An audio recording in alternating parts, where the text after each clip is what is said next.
और आज सुबह की बड़ी खबर से हम शुरुआत कर रहे हैं मुंबई से, जहां इस वक्त मूसलाधार बारिश के बीच एक बड़े हादसे की खबर आई। जहां से मुंबई में लगातार हो रही बारिश के बीच मानखुर्द इलाके में एक 3 मंजिला बिल्डिंग गिरने से 6 लोगों की मौत हो गई, जबकि कई लोग जख्मी हैं। वहीं कई लोगों के अभी भी मलबे में दबे होने की आशंका है। हादसे में मरने वालों में 4 महिलाएं और 2 पुरुष शामिल हैं। मौके पर पुलिस प्रशासन और बीएमसी की टीम मौजूद है और रेस्क्यू ऑपरेशन चलाया जा रहा है। हादसा रविवार शाम करीब 8:30 बजे जनता नगर में हनुमान मंदिर के पीछे हुआ। इस तरफ बिल्डिंग नंबर 5 का एक हिस्सा था, जिसमें 2-3 रिहायशी यूनिट थी।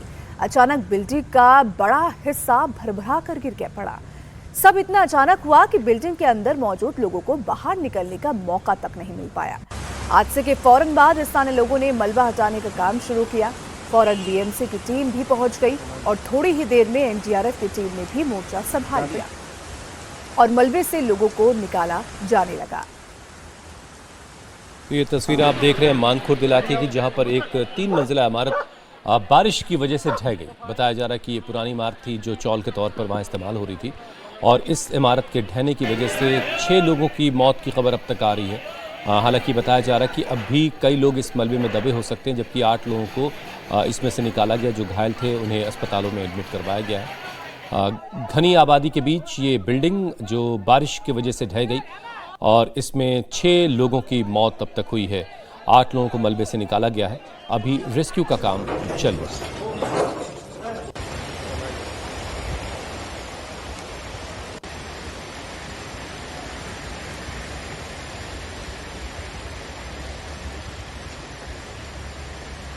तकरीबन 8-8:30 बजे का हादसा है। घर गिरा। एक घर पिछले साल बनाई गई थी 3 मंजिला इमारत थी। वो इमारत बगल के 3 घरों पर गिर गई, जिसके अंदर एक ही फैमिली के 5 बच्चे, एक महिला ये दब गए थे, जिनको रेस्क्यू कर भेजा गया। अभी एक बच्ची की और तलाश है। टोटल 6 लोगों को यहाँ से निकाला गया। उनकी हालत ठीक नहीं है। कई लोगों से ये पता चल रहा है कि शायद उसमें से कुछ लोग एक्सपायर भी हो गए हैं। और अभी एक बच्ची की तलाश चल रही है। एक बच्चा और उसके अंदर है। और लोगों का ये कहना है कि जो रूम का ओनर था वो भी अपनी ज़ेनों पर, सीढ़ियों पर बैठा हुआ था, वो भी उसी के अंदर दबे होने। वहीं मुंबई में बिल्डिंग हादसे पर अब सरकार का बयान भी सामने आया है। मृतकों के परिजनों को 4-4 लाख रुपए देने की बात कही गई है।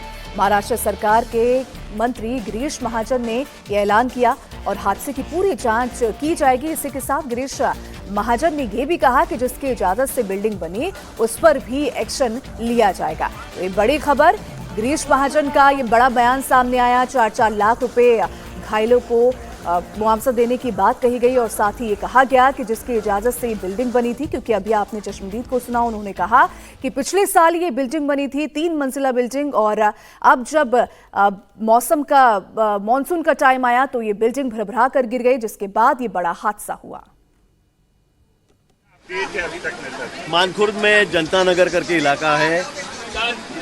यहाँ पे हम लोग देख रहे हैं कि 4 मंजिल इमारत थी और वो बारिश के चलने से, क्योंकि बारिश ने भी पूरा रिकॉर्ड कर दिया है। कल से आज सुबह से बहुत बारिश मुंबई में हो रही है, बाहर इलाके में भी हो रही है, महाराष्ट्र में भी हो रही है, लेकिन मुंबई में बहुत ज़्यादा बारिश यहाँ पर हो रही है। और इसी के चलते हुए ये जो इमारत है ये गिर चुकी है।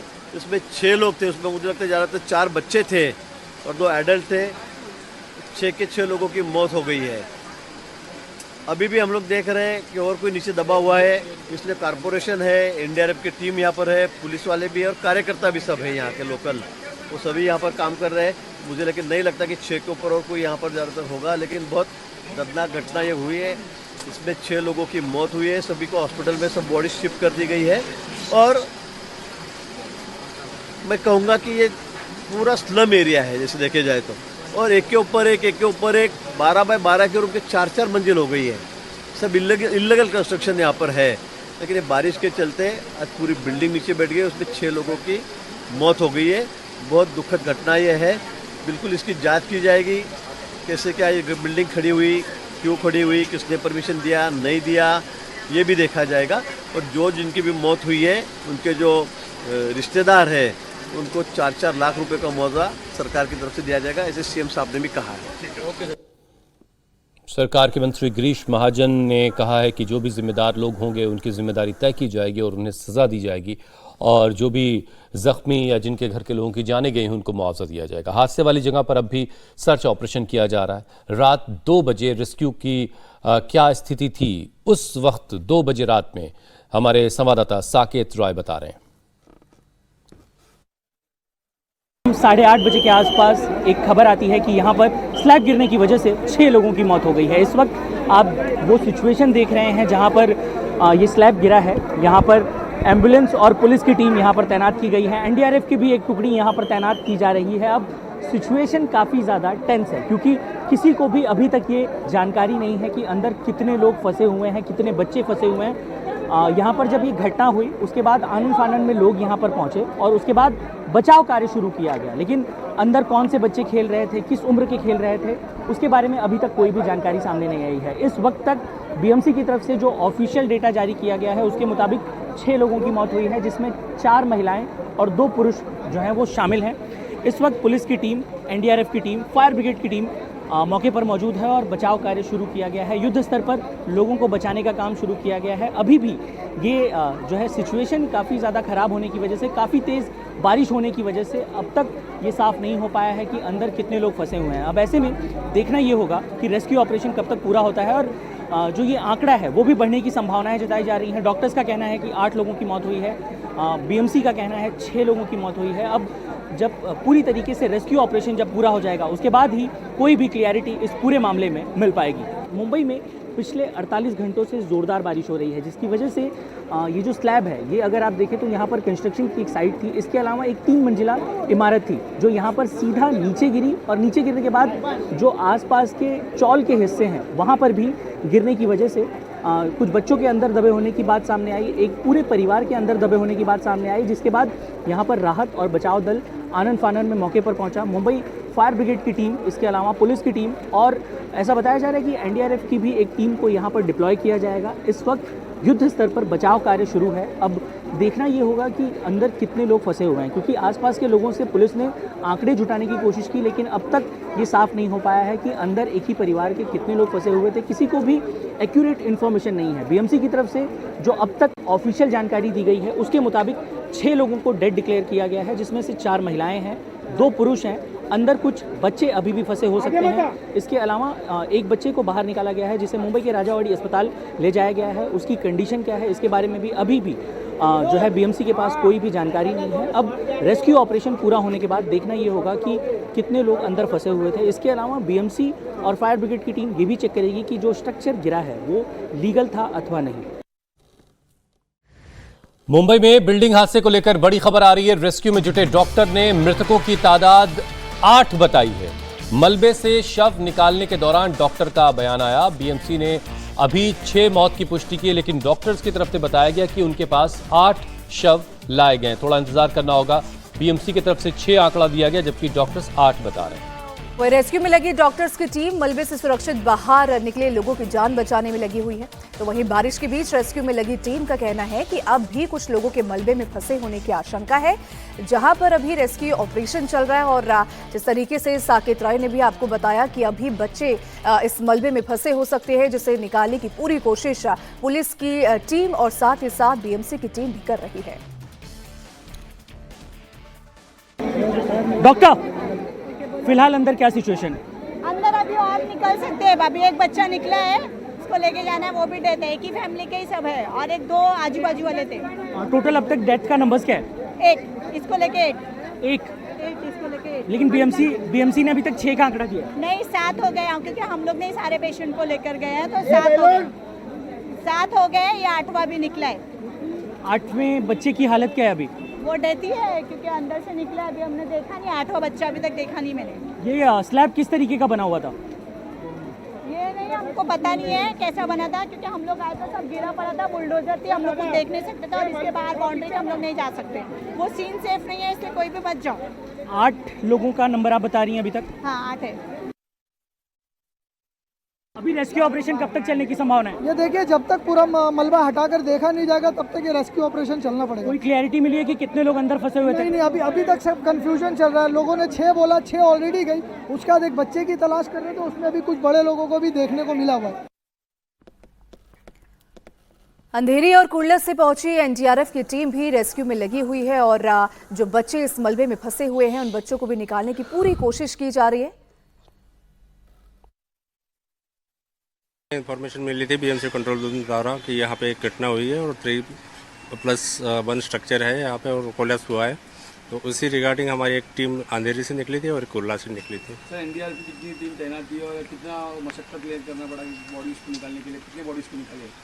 हमारे 45 रेस्क्यूअर्स यहाँ पे प्रेजेंट थे। एडवर्स कंडीशन थी, वेदर देख रहे हैं आप, बारिश कंटिन्यूसली हो रही है और उसमें काम करना थोड़ा सा चैलेंजिंग होता है। और जो मलबा देख रहे हैं आप, मलबे में भी ऐसा है कि उसमें बहुत सारी लोहे की चीज़ें हैं, उसको काटना और इलेक्ट्रिक इक्विपमेंट वहाँ पे चलाना, बैटरी ऑपरेटेड इक्विपमेंट वहाँ पे चलाना एक चैलेंजिंग होता है, पर हमारे रेस्क्यूअर्स इसमें वेल ट्रेंड है और काफ़ी इफिशिएंटली हम काम कर रहे हैं। Okay sir, thanks sir. Total जो 6 विक्टिम्स थे वो 6 विक्टिम्स को हमने एक्सट्रीकेट कर लिया है और नियर बाय हॉस्पिटल में एडमिट कर लिया है। मुंबई की मेयर रितु तावड़े ने मुंबई के शताब्दी अस्पताल का दौरा किया, पीड़ित के परिवारों से मुलाकात की। ये उस वक्त की तस्वीरें हैं।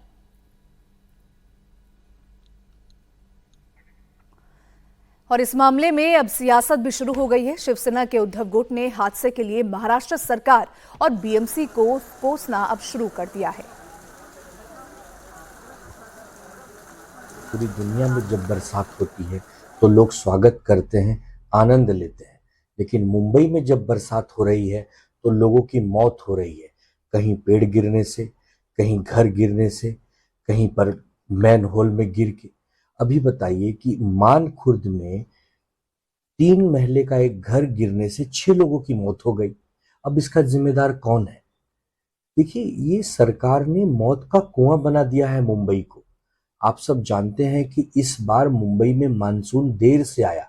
अमूमन 10-12 जून को मानसून आता था, इस बार 23-24 जून को आया। बहुत समय था महानगर पालिका के पास, लेकिन उन्होंने मानसून के पहले की कोई उपाय योजना नहीं की। न पेड़ की छटाई हुई, न नाले की सफाई हुई, न तो मैन होल्स पे बैरिकेटिंग हुई, न तो जर्जर इमारतों की देखभाल हुई। जब आपको पता है कि मानखुर्द में वह घर जर्जर है, उसमें लोगों को नहीं रहने देना चाहिए, तो किस लिए उनको वहां रोका था? क्या उनकी मौत का इंतजार किया जा रहा था? और मुंबई में आज भी भारी बारिश का अलर्ट है। आईएमडी के अलर्ट के बाद प्रशासन ने मुंबई समेत आसपास के स्कूलों में छुट्टी दे दी है। मुंबई के साथ साथ ठाणे, पालघर, रायगढ़, रत्नागिरी जिलों में मूसलाधार बारिश के अलर्ट के बाद आज स्कूल कॉलेजेस में छुट्टी कर दी गई। प्रशासन ने लोगों से बहुत जरूरी होने पर ही घरों से बाहर निकलने की अपील की है। भारी बारिश से रफ्तार थामे खड़ी मुंबई में जनजीवन अब अस्त व्यस्त हो गया है। सड़कों पर पानी भरने से घरों से निकलना मुश्किल है, तो वहीं लगातार गिर रहे पेड़ लोगों की जान भी ले रहे हैं। गोरेगांव में भी ऐसी घटना हुई, वहां पेड़ गिरने की खबर वहां से भी आई है। पेड़ गिरने की घटना सीसीटीवी में कैद हुई। एमजी रोड पर केमिस्ट की दुकान के सामने एक बड़ा सा पेड़ अचानक गिर पड़ा। इस पेड़ के गिरने से कई लोग उसकी चपेट में आ गए। 2 महिलाएं इसमें गंभीर रूप से घायल हुई हैं। पिछले 2 दिनों में मुंबई में करीब 100 से ज्यादा पेड़ गिरने की घटनाएं हुई, जिसमें अब तक 2 लोगों की जानें भी गई।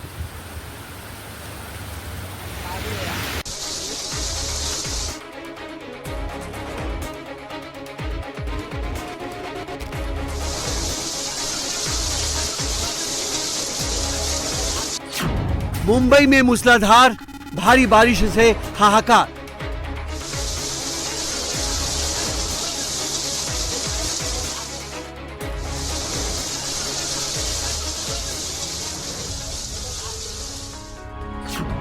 मानसून का उलटफेर, आंधी पानी में उखड़े पेड़।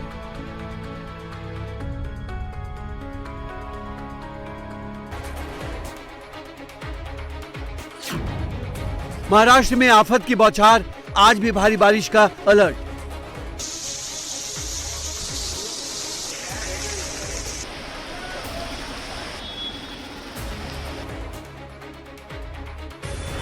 देश की आर्थिक राजधानी मुंबई पर मानसून की भारी मार पड़ी है। लगातार हो रही भारी बारिश के बाद जगह जगह जल जमाव देखे जा रहे हैं। सड़कों पर गाड़ियां रेंग रही हैं, तो तेज हवाओं के कारण पेड़ गिरने की घटनाओं में हुई मौत के बाद लोग बाहर निकलने से डरने लगे। मुंबई पर एक साथ आफत की दोहरी मार पड़ी है। आसमान से भारी बारिश हो रही है तो समुद्र में भी लहरें डराने लगी हैं। बारिश और आंधी के बीच मरीन ड्राइव और गेटवे ऑफ इंडिया के पास समुद्र की ऊंची लहरें देखी गई।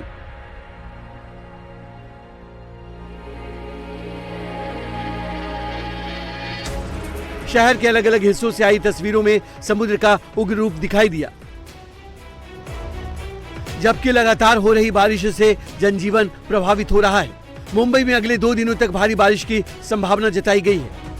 मौसम विभाग ने आज के लिए भी रेड अलर्ट जारी किया है। लगातार हो रही बारिश में हो रहे हादसों में लोगों की मौत के मामले बढ़े हैं, तो मुंबई के आसपास भी भारी बारिश का असर देखा जा रहा है। मुंबई सहित ठाणे, पालघर, रायगढ़, रत्नागिरी जिलों में मूसलाधार बारिश की संभावना के चलते स्कूल कॉलेज में आज छुट्टी कर दी गई है। प्रशासन ने लोगों से बहुत जरूरी होने पर ही घरों से बाहर निकलने की अपील की। भारी बारिश के कारण रविवार को छत्रपति शिवाजी महाराज अंतर्राष्ट्रीय हवाई अड्डे पर रनवे का संचालन 1 घंटे के लिए रोकना पड़ा, जिसके कारण 4 फ्लाइट कैंसिल हुई तो 13 फ्लाइट्स को डाइवर्ट किया गया। भारी बारिश से रफ्तार थामे खड़ी मुंबई में जनजीवन अस्त व्यस्त है। सड़कों पर पानी भरने से घरों से निकलना मुश्किल है। वहीं लगातार गिर रहे पेड़ लोगों की जान भी ले रहे हैं। गोरेगांव से भी पेड़ गिरने की एक ऐसी ही खबर आई है। ये पूरी घटना सीसीटीवी में कैद हो गई।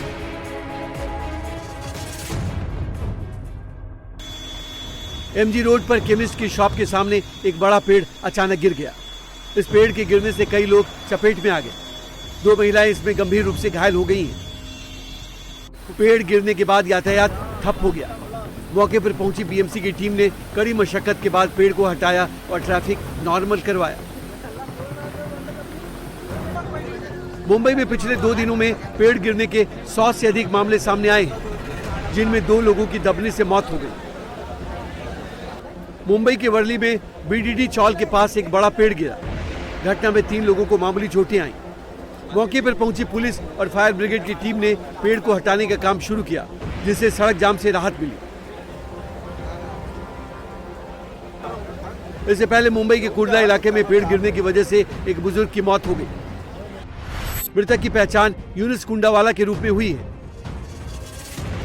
पेड़ गिरने के बाद उन्हें मलबे से निकालकर फौजी अस्पताल ले जाया गया, जहां डॉक्टरों ने उन्हें मृत घोषित कर दिया।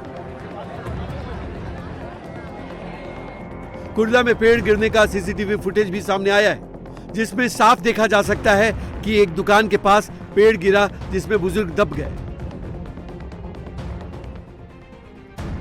इधर रविवार को गोरेगांव के आर्य कॉलोनी में पेड़ की डाल गिरने से हसन रजा नाम के युवक की मौत हो गई।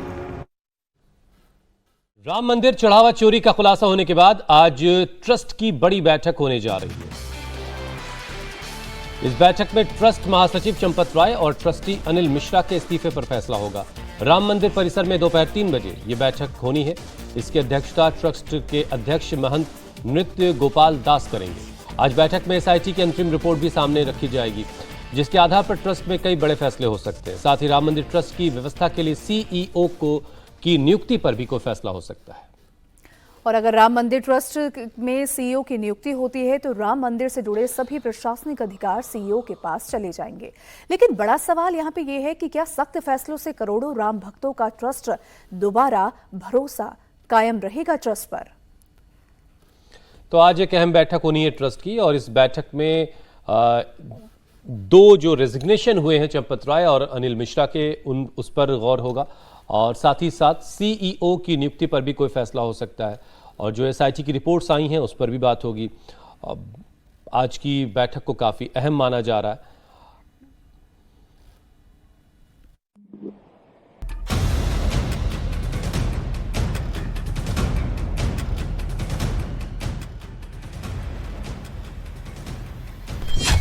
क्या राम मंदिर ट्रस्ट से बाहर होंगे चंपत राय?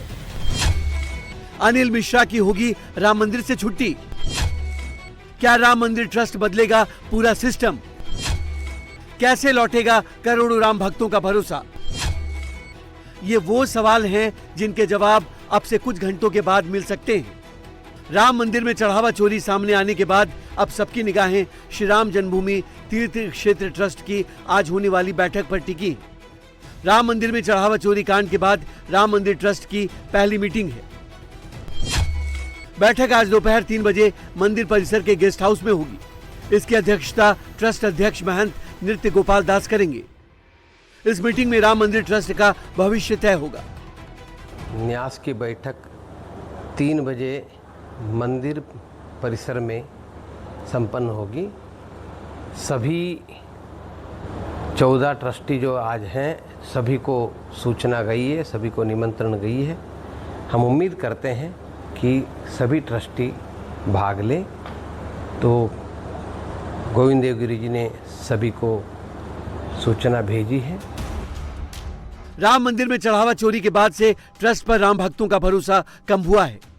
ऐसे में अब राम मंदिर ट्रस्ट की मीटिंग में सबकी नजर बैठक के एजेंडे पर टिकी है।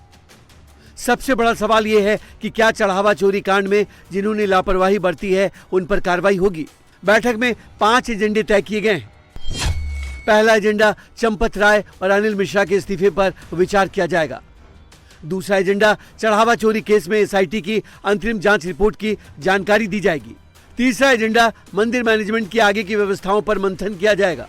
चौथा एजेंडा इस साल हुई इनकम खर्च की रिपोर्ट, बैलेंस शीट और दूसरे वित्तीय दस्तावेजों पर चर्चा की जाएगी। और 5वां एजेंडा अध्यक्ष की अनुमति से दूसरे जरूरी मुद्दों पर फैसला होगा। इस बैठक के अंदर सबसे अहम जो बिंदु हैं जिसमें डॉक्टर अनिल मिश्रा, चंपत राय के इस्तीफे को लेकर चर्चा होनी है। जो उन्होंने इस्तीफा दिया है, क्या इस इस्तीफे को ट्रस्ट के बाकी मेंबर्स स्वीकार करेंगे, इस पर बातचीत होगी। साथ ही एसआईटी ने जो फाइनल फाइंडिंग्स की हैं, जिस तरीके से राम मंदिर के अंदर से जो चंदे का पैसा था उसको चुराया जा रहा था, एसआईटी इसकी जांच कर रही थी। एसआईटी की पूरी रिपोर्ट पर भी चर्चा होगी। साथ ही भविष्य के अंदर मंदिर की व्यवस्थाओं को किस तरीके से सुचारू रूप से चलाया जाए, इस पर भी चर्चा होनी है। लेकिन सबसे अहम जो बात है कि चंपत राय, जिनकी देखरेख में, जो कि पूर्व महासचिव थे श्री राम जन्मभूमि तीर्थ क्षेत्र ट्रस्ट के, उनकी जानकारी में सब कुछ होते हुए आखिरकार ये कैसे हुआ। डॉक्टर अनिल मिश्रा ने जिन कैशियर्स को, आउटसोर्स कैशियर्स को वहां पर रखा, उनकी बड़ी लापरवाही इसमें देखने को मिली है। फिलहाल दोनों ने इस्तीफा दे दिया है और उस इस्तीफे को लेकर ट्रस्ट के लोग चर्चा करेंगे। सूत्रों की माने तो जिस तरह मंदिर में चढ़ावा चोरी मामले में चंपत राय और अनिल मिश्रा की भूमिका सामने आई है, इससे दोनों की ट्रस्ट से विदाई लगभग तय है। ये तो सारी दुनिया जानती है, हम क्या अलग से बताएं।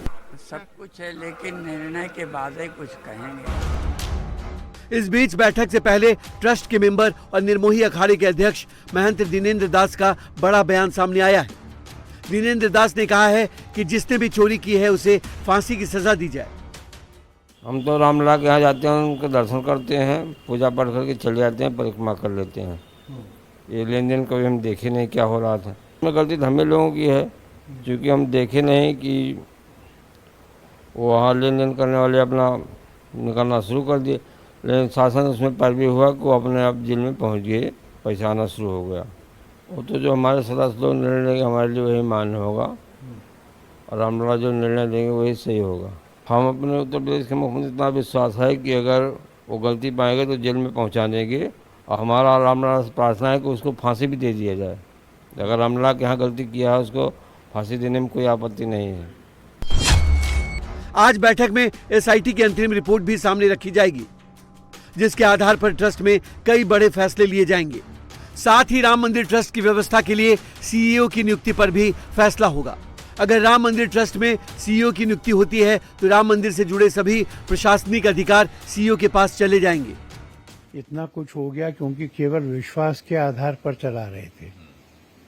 अब आगे विश्वास के आधार पर नहीं चलना चाहिए। इसमें किसी योग्य सक्षम लोगों को रखना चाहिए जिनको मंदिर का प्रशासन आता है। प्रोसीजर्स सेटल करने चाहिए।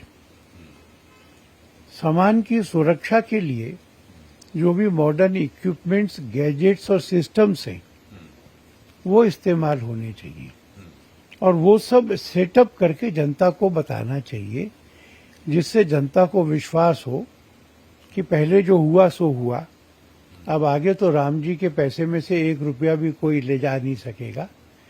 ऐसा मैं सोचता हूं कि अगर वो मुझे पूछते तो मैं सलाह देता। राम मंदिर में चढ़ावा चोरी के खुलासे और चंपत राय के इस्तीफा देने के बाद से कोषाध्यक्ष गोविंद देवगिरी की भूमिका बढ़ गई है। आज होने वाली ट्रस्ट की बैठक से पहले उन्होंने एक चिट्ठी जारी करके अपना पक्ष रखा है। इस चिट्ठी में गोविंद देवगिरी ने कोषाध्यक्ष के रूप में अपनी भूमिका स्पष्ट की है। स्वामी गोविंद देव ने कहा कि कोषाध्यक्ष पद के लिए उन्होंने कभी निवेदन नहीं किया। वो हर महीने 1.5 महीने में अयोध्या आते हैं। प्रवास के लिए न्यास से 1 रुपया नहीं लिया। इसके साथ ही स्वामी गोविंद देवगिरी ने चढ़ावे के हर एक पैसे का हिसाब भी बताया है। गोविंद गिरी ने दावा किया कि कोष में जमा सारे डोनेशन का हिसाब है। कोष में जमा रकम की कभी भी जांच की जा सकती है। उनके सहयोगी चार्टर्ड अकाउंटेंट अयोध्या आते रहते हैं। चार्टर्ड अकाउंटेंट पैसे का हिसाब किताब करते हैं। क्या राम मंदिर में जो चोरी हुई इसके बारे में राम मंदिर ट्रस्ट के कोषाध्यक्ष को जानकारी थी? सवाल ये पूछे जा रहे थे कि कोषाध्यक्ष होने के नाते स्वामी गोविंद देवगिरी की क्या भूमिका थी, कितना पैसा आया, कितना पैसा गया, चोरी करने वालों ने क्या क्या चुरा लिया। एसआईटी की जांच से लेकर पुलिस की जांच तक इस वक्त क्या हो रहा है। करोड़ों सनातनी जिनकी भी आस्था राम मंदिर में है, जिनकी भी आस्था यहाँ अयोध्या में है और इस ट्रस्ट में है, आज उन तमाम सवालों का समाधान मेरे हाथ में उस पत्र में मैं देने की कोशिश करूंगी और बिंदुवार तरीके से आपको समझाने की कोशिश करूंगी। स्वामी गोविंद देवगिरी ने दावा किया कि ट्रस्टी बनने के समय से अब तक उन्होंने किसी से भी कुछ भी नगद राशि या वस्तु मंदिर के लिए स्वीकार नहीं की है। मंदिर के चढ़ावे से उनका कोई लेना देना नहीं है। साथ ही गोविंद गिरी ने साफ कर दिया कि राम मंदिर में होने वाला खर्च सीधे बैंक से होता है। वो अधिकृत हस्ताक्षरकर्ता नहीं है। स्वामी गोविंद गिरी ने कहा कि उनके पास कोई चेकबुक नहीं होते। पेमेंट कैश से नहीं, सीधे बैंक से होते हैं। हुंडी में चढ़ावा की गिनती में उनका रोल नहीं। चढ़ावा गिनने का काम न्यास के लोग देखते हैं। इसके साथ ही स्वामी गोविंद देवगिरी ने ट्रस्ट की बैठक का एजेंडा बता दिया। उन्होंने दावा किया कि कोई भी कितना भी बड़ा हो बचेगा नहीं। अब सबकी नजर ट्रस्ट की बैठक पर है, जिसमें आज राम मंदिर ट्रस्ट के भविष्य पर फैसला होगा। राम मंदिर में चढ़ावा चोरी मामले में पुलिस की जांच जारी है। एसआईटी भी अपनी फाइनल रिपोर्ट तैयार करने में लगी हुई है, लेकिन सियासी दलों ने इस पर बड़े बड़े दावे करना अब शुरू कर दिया है और दावे करके सरकार को घेरना भी शुरू कर दिया है।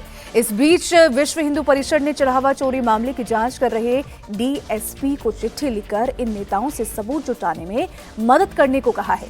वीएचपी के इंटरनेशनल प्रेसिडेंट आलोक कुमार ने इस चिट्ठी में समाजवादी पार्टी के नेता राम गोपाल यादव, कांग्रेस की महासचिव प्रियंका गांधी और आम आदमी पार्टी के चीफ अरविंद केजरीवाल के लगाए आरोपों का जिक्र किया है और पुलिस से अपील की है कि वो इन नेताओं से पूछे कि उन्होंने किन सबूतों के आधार पर ये दावे किए हैं।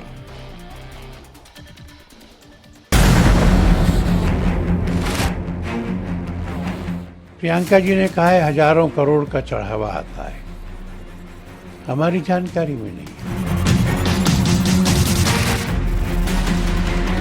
प्रोफेसर रामगोपाल यादव जी ने कहा कि 20,000 करोड़ से ज्यादा का घपला है।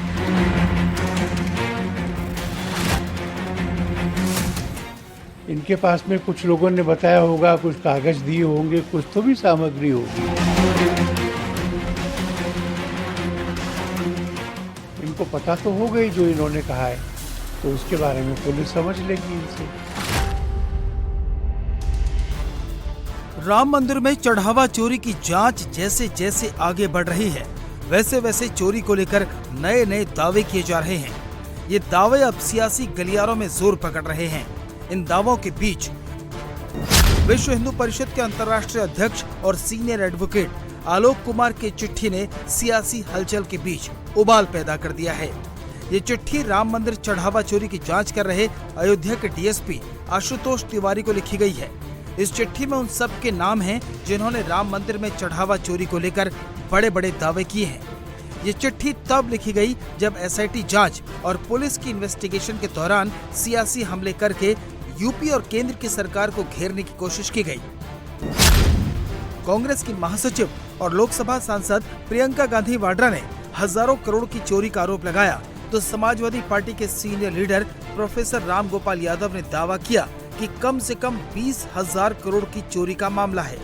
वहीं आम आदमी पार्टी के सर्वे सर्वा अरविंद केजरीवाल ने करीब 200 करोड़ रुपए का कैश और बेशकीमती गहने, हीरे, सोने चांदी की ईंटें चोरी होने का दावा किया। और कम से कम 20,000 करोड़ रुपए का घपला है। 20,000 करोड़ रुपए का सोना चांदी जेवर, लोगों ने 50-50 किलो सोना दिया, करोड़ों रुपया दिया, हीरे के हार दिए करोड़ों रुपए, पता ही नहीं किसी। श्री राम मंदिर में चढ़ावे की चोरी हुई है, अब ये सब लोग मान रहे हैं, पर क्या असली दोषियों को, बड़े लोगों को, जो बड़े बड़े प्रभावशाली ताकतवर लोग इसमें शामिल हैं, उनको सजा मिल पाएगी? उनकी गिरफ्तारियां होंगी? क्या उनके खिलाफ एक्शन होगा? चढ़ावा चोरी के इतने बड़े बड़े दावों के बीच विश्व हिंदू परिषद के अंतर्राष्ट्रीय अध्यक्ष की चिट्ठी सामने आई। आलोक कुमार ने पूछा कि चोरी का यह आंकड़ा कहां से आया। इसके लिए बाकायदा अयोध्या के डीएसपी और मामले के जांच अधिकारी आशुतोष तिवारी को चिट्ठी लिखी गई। इस चिट्ठी में मांग की गई है कि जिन नेताओं ने सार्वजनिक मंचों पर मंदिर के चढ़ावे में चोरी या घोटाले के आरोप लगाए हैं, उनके बयान भी जांच के दायरे में आने चाहिए, ताकि दूध का दूध और पानी का पानी हो सके। इससे इन्वेस्टिगेशन में बहुत सहायता हो जाएगी। प्रोफेसर रामगोपाल यादव जी ने कहा कि 20,000 करोड़ से ज्यादा का घपला है। हमारी तो जानकारी में इतने पैसे वहां आए ही नहीं। प्रियंका जी ने कहा है हजारों करोड़ का चढ़ावा आता है, हमारी जानकारी में नहीं है। अब ये बड़े लोग हैं, पढ़े लिखे लोग हैं, पब्लिक डोमेन में बड़े पदों पे लंबे समय से हैं, तो ये जिम्मेवारी से बोलते होंगे, किसी आधार पर बोलते होंगे। इनके पास में कुछ लोगों ने बताया होगा, कुछ कागज दिए होंगे, कुछ तो भी सामग्री होगी। तो मैंने सोचा कि अगर पुलिस इनसे प्रार्थना करे कि आपने ये बयान दिया है, आपके पास जो कागज है, जो जानकारी है, डॉक्यूमेंट है, गवाह पता है, हमको बताइए, हम सारा उपयोग करके जांच पूरी करेंगे। इसलिए मैंने कहा है, कोई आरोप उसमें नहीं है, इनको पता तो हो गई जो इन्होंने कहा है, तो उसके बारे में पुलिस समझ लेगी इनसे। हमने तो कहा है कि पूरी जांच करो, जितने आरोप हैं उतनी जांच करो। अब कोई उसको चोरी कहे, कोई उसको लूट कहे, कोई उसको डकैती कहे, जांच से ही मालूम पड़ेगा कि क्या हुआ है। बीएचपी की चिट्ठी बता रही है कि संगठन ने बयानबाजी के खिलाफ पूरी तरह से मोर्चा खोल दिया है। संगठन इसे कानूनी तरीके से भी आगे बढ़ा सकता है। इसलिए हमने एसआईटी से मांग की है, इन्वेस्टिगेटिंग ऑफिसर से मांग की है, इन सबको भी बुलाइए। आपने संजय सिंह को भी बुलाया, सफाई नहीं दे सके वो, इनको भी बुलाइए। और यदि इनके पास तथ्य नहीं है तो इनके विरोध में कानूनी कार्यवाही होनी चाहिए। अब नहीं हो सकता कोई भी आरोप लगाए और झूठे आरोप लगाकर सनसनी फैलाकर भाग जाए। हम भागने नहीं देंगे। हमारी लीगल टीम इस विषय पर सजग निगाहें रखे हुए है। आपके पास तथ्य हैं, आइए, हम आपका स्वागत करते हैं, जांच में सहयोग दीजिए। लेकिन केवल आस्थाओं को तोड़ने के लिए, हिंदुओं को अपमानित करने के लिए, राम भक्तों को आहत करने के लिए अगर आप इस तरह के आरोप लगाएंगे तो हम इसको अब स्वीकार नहीं करेंगे। बीएचपी की चिट्ठी पर आम आदमी पार्टी आग बबूला है। चढ़ावा चोरी केस में एसआईटी के सामने पेश हो चुके संजय सिंह ने आरोप लगाया है कि विश्व हिंदू परिषद ने चिट्ठी लिखने में बेईमानी की है। आपने पत्र लिखने में भी बेईमानी कर दी। केजरीवाल जी का नाम आपको याद है, संजय सिंह का भी नाम आपको याद है, प्रोफेसर रामगोपाल यादव जी का नाम भी आपको याद है, लेकिन निपेंद्र मिश्रा का नाम आप भूल गए। निपेंद्र मिश्रा जो ट्रस्ट में निर्माण का कार्य देखते हैं प्रभु श्री राम के मंदिर का, उन्होंने एक नहीं कई इंटरव्यू में कहा, राम मंदिर में सिर्फ चोरी नहीं हुई है, डकैती हुई है, डकैती। आपने उनका नाम क्यों नहीं लिखा आलोक कुमार जी? सियासी आरोपों की झड़ी के बीच उद्धव ठाकरे भी कूद पड़े हैं। उद्धव ने राम मंदिर में चढ़ावा चोरी का मामला सामने आने के बाद मुंबई से राम रक्षा आंदोलन का आगाज कर दिया है। बड़ी तादाद में हिंदुओं को बुलाकर दादर के हनुमान मंदिर में हनुमान चालीसा का पाठ किया और चढ़ावा चोरी पर मोदी सरकार को कोसा। आम्ही हिंदू भोळे आहोत, भाबडे आहोत, पण मूर्ख नाही आहोत। आपल्या हिंदुत्वाचा गैरफायदा घेऊन जर कोणी मंदिर लुटत असेल तर मी परवाच बोललोय, अब हिंदू माफ नहीं करेगा। 12 वर्ष होऊन गेली। आज ज्यासाठी आपण मेहनत केली होती ती व्यक्ती पंतप्रधानपदी बसली आणि बसल्यानंतर कट्टर कडवट हिंदुत्ववादी शिवसेनेला नष्ट करण्यासाठी जणू काही अफजल खानी विडा त्यांनी उचलला। काय उचलला? काय वातावरण होतं? अयोध्या तो झाकी है, काशी मथुरा बाकी है। आता मला भीती वाटायला लागली, जर ही अयोध्याची झाकी असेल तर काशी मथुरा किती लुटतील। इन सियासी आरोपों के बीच आज सबकी नजरें अयोध्या पर लगी हैं, जहां राम मंदिर ट्रस्ट की बैठक में बड़े फैसले हो सकते हैं। राम मंदिर चढ़ावा चोरी के आरोपियों पर अयोध्या पुलिस का शिकंजा कसता जा रहा है। अयोध्या पुलिस रविवार दोपहर 1:50 पर जेल में बंद आरोपियों से पूछताछ करने के लिए पहुंची। आरोपी रमाशंकर मिश्रा, मनीष यादव, लवकुश मिश्रा, अनुकल्प मिश्रा और करुणेश पांडे से करीब 4.5 घंटे तक सवाल जवाब हुए। सूत्रों की माने तो पुलिस आज भी आरोपियों से पूछताछ कर सकती है। वहीं रविवार को पुलिस ने चढ़ावा चोरों से एक के बाद एक कई सवाल भी पूछे। सूत्रों की माने तो इस दौरान आरोपियों ने कई अहम खुलासे भी किए हैं।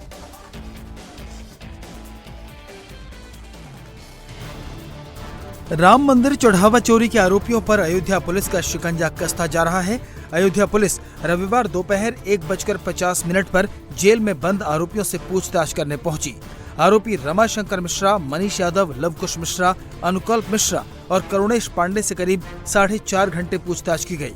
सूत्रों की माने तो पुलिस आज भी आरोपियों से पूछताछ कर सकती है। रविवार को पुलिस ने चढ़ावा चोरों से एक के बाद एक कई सवाल पूछे। किसके कहने पर चोरी की? चोरी का प्लान किसने बनाया? दान चोरी का मास्टरमाइंड कौन? चढ़ावे का कितना पैसा चुराया? किसके हिस्से में कितना आया? चोरी के पैसे से कहां-कहां प्रॉपर्टी खरीदी? अनिल मिश्रा और गोपाल राव का क्या रोल रहा?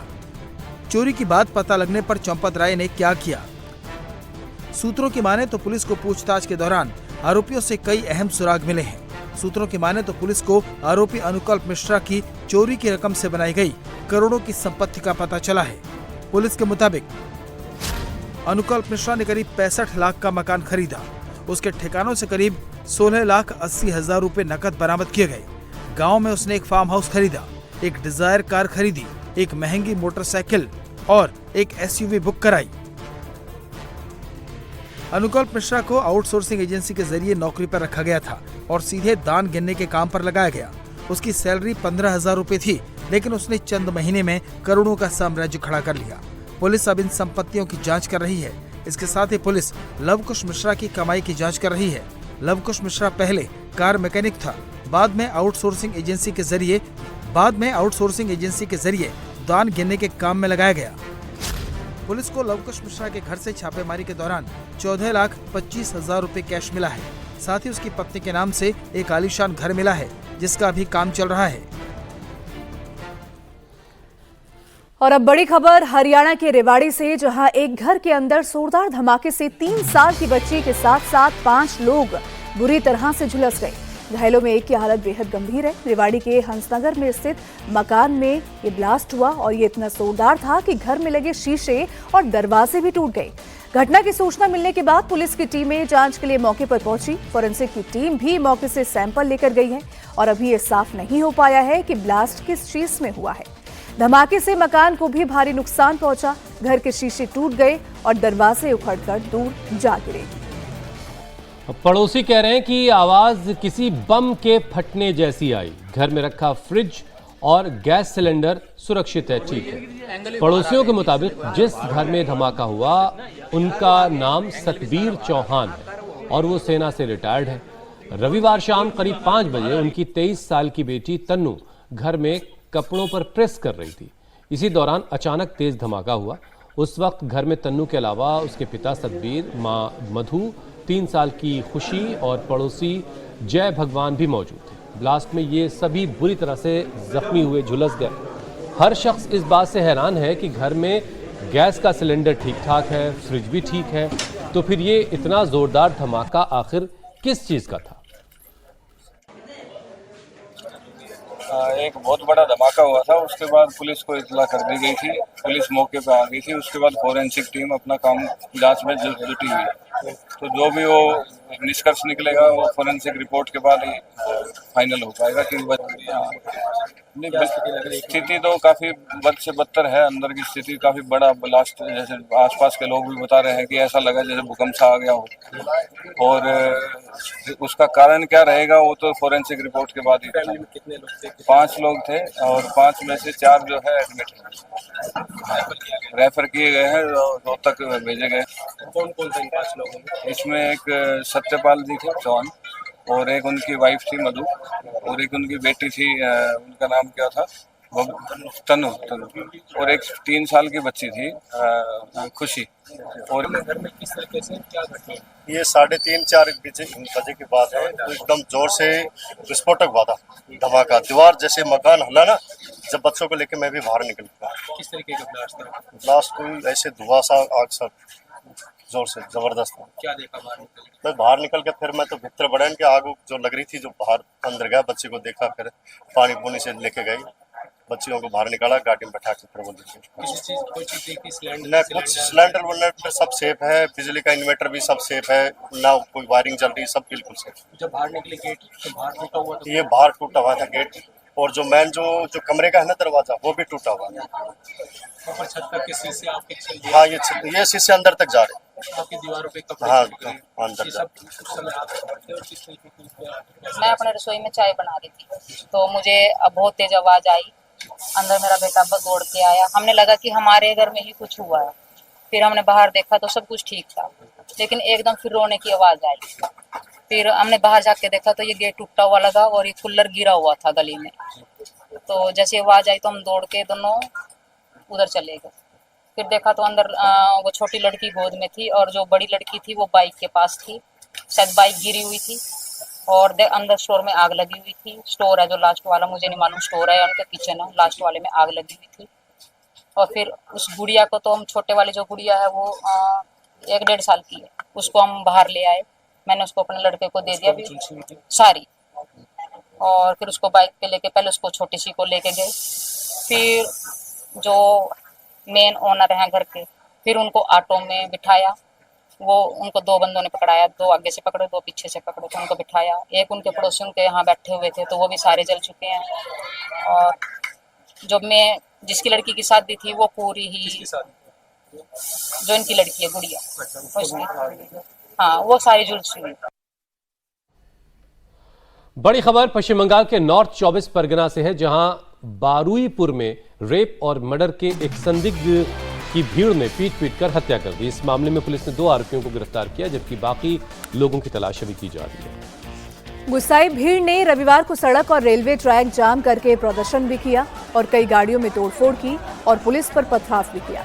इसी दौरान भीड़ ने एक संदिग्ध युवक को भी पीट कर मार डाला।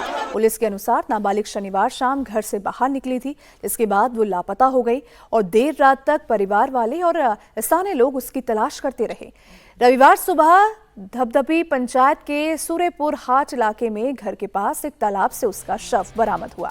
जांच में पता चला कि 11 साल की नाबालिग अपने क्लासमेट के बर्थडे के लिए केक लेकर जा रही थी और उसके साथ उसी की क्लासमेट के पिता और साथ में 3 लोगों ने दुष्कर्म किया। स्थानीय लोग बच्चे के लापता होने से गुस्से में थे और उसके बाद जब बच्चे के रेप और मर्डर की बात सामने आई तो सड़क पर जाम लगा दिया। पुलिस ने लोगों को समझा बुझाकर बच्चे का शव परिजनों को सौंपा। अभी भी पूरे इलाके में तनाव है और इसीलिए भारी तादाद में पुलिस बल की तैनाती भी की गई है। नॉर्थ 24 परगना के बरुईपुर में नाबालिग के रेप और मर्डर की घटना सामने आने के बाद पूर्व सीएम ममता बनर्जी ने आज बरुईपुर जाने का ऐलान किया है। बरुईपुर में पहले ही तनाव है। ममता के ऐलान के बाद कोलकाता में ममता के घर के बाहर सुरक्षा बढ़ा दी गई है। टीएमसी के नेताओं का आरोप है कि शुभेंदु सरकार ने ममता बनर्जी को हाउस अरेस्ट कर लिया है और वो उन्हें बरुईपुर नहीं जाने देना चाहती। वो चीफ मिनिस्टर थे, वो तो प्रो पीपल मास लीडर है ही, तो वो सोचे थे कि वो जाएंगे, पारुलपुर में इतना हादसा हुआ, इतना घिनौना हादसा हुआ, तो वो जाने के लिए सोचे थे। बस ये क्या हाउस अरेस्ट करके रखा है, ये क्या नजरबंदी करके दीदी को वो रोक पाएंगे? क्या सोच रहे हैं ये लोग? हमको पता नहीं चल रहा है। हमको आना पड़ा फिर, क्योंकि इतने सारे पुलिस एडमिनिस्ट्रेशन यहाँ पर खड़ा हो गया, ये पता चल के हमको अचानक बेवजह, इसलिए हमको इधर आना पड़ा। ये क्या हो रहा है? ये जो हो रहा है पुलिस एडमिनिस्ट्रेशन की तरफ से, ये ठीक नहीं है। ये इमरजेंसी नहीं, ये सुपर इमरजेंसी चल रहा है, ये ठीक नहीं है, ये एकदम ठीक नहीं है। ये सुपर इमरजेंसी चल रहा है, ये प्रेसिडेंट रूल से भी ज्यादा कुछ चल रहा है।